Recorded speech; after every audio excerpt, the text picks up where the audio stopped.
अपने कर्तव्यों का पालन करें। मुझे डेट सही याद नहीं,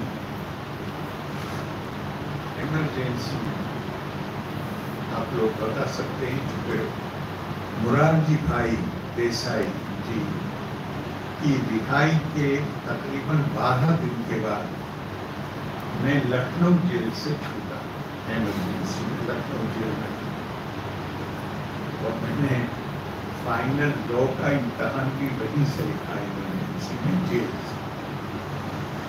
तकरीबन 14 या 14 महीने से कुछ ज्यादा समय बीता है। हमें डिग्री मिल चुकी थी, ये इम्तहान वगैरह बहुत अच्छे नंबरों से हो गया था, तो डिग्री अपनी कलेक्ट की और दिल्ली पहुंचा, और जिन वकील के साथ मैंने काम करना शुरू किया, ट्रेनिंग लेना शुरू की, काम नहीं करना शुरू किया, ट्रेनिंग लेना शुरू की, वो बड़ौदा डायनामाइट केस में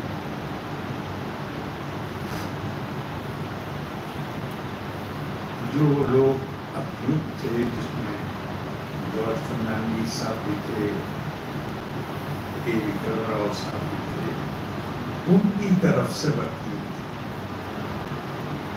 तो पहली मुलाकात मेरी विक्रम राव जी से 30 हजारी कोर्ट के अंदर हुई, जब उन्हें पुलिस लेके आई, और मैं अपने और भी बहुत से वकील थे, चूंकि वो बड़ा केस था, लेकिन मैं अपने सीनियर के साथ, जो बचाव पक्ष की तरफ से मुख्य वकील थे के.एल. शर्मा साहब, मैं उनके जूनियर के रूप में उनको असिस्ट कर रहा, तभी थोड़े दिन पहले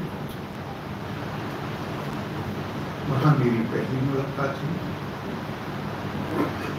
मैं जूनियर था, लेकिन इसके बावजूद मैंने कोई हरकत की कोर्ट में, मुझे नहीं बोलना चाहिए था, मेरे सीनियर मौजूद थे, लेकिन दूसरी तरफ से कही जाने वाली बात पर मैं एकदम बोल पड़ा। तो जज ने, जो सीजे हैं, जज में चीफ जुडिशियल मजिस्ट्रेट, मैं उन्हें जानता नहीं था, लेकिन थे वो मेरे जिले। उन्होंने मुझे एनकरेज किया कि पूरी बात कहिए, आप कर देना चाहते हैं। तो शायद उससे विक्रम राव जी का भी ध्यान मेरी तरफ गया कि ये बिल्कुल यंग लड़का, उसके 4-5 महीने बाद तो मैं एमएलए हो गया, मिनिस्टर हो गया, ये भी। और जब विधानसभा में आया तो विक्रम जी उस वक्त दिल्ली से ही टाइम्स ऑफ इंडिया के लिए काम कर रहे थे, तो वो कोर्ट रूम की यादें ताज़ा हो गई, और उनसे ताल्लुक बनता है, मजबूत ही होता चला।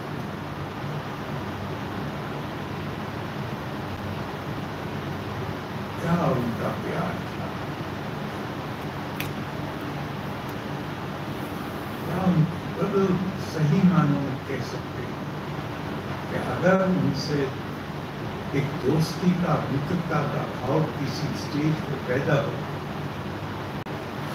आखिर वक्त तक वो उस मित्रता के भाव को निभाते थे। और मैं मिसेस विक्रम राव का बहुत आभारी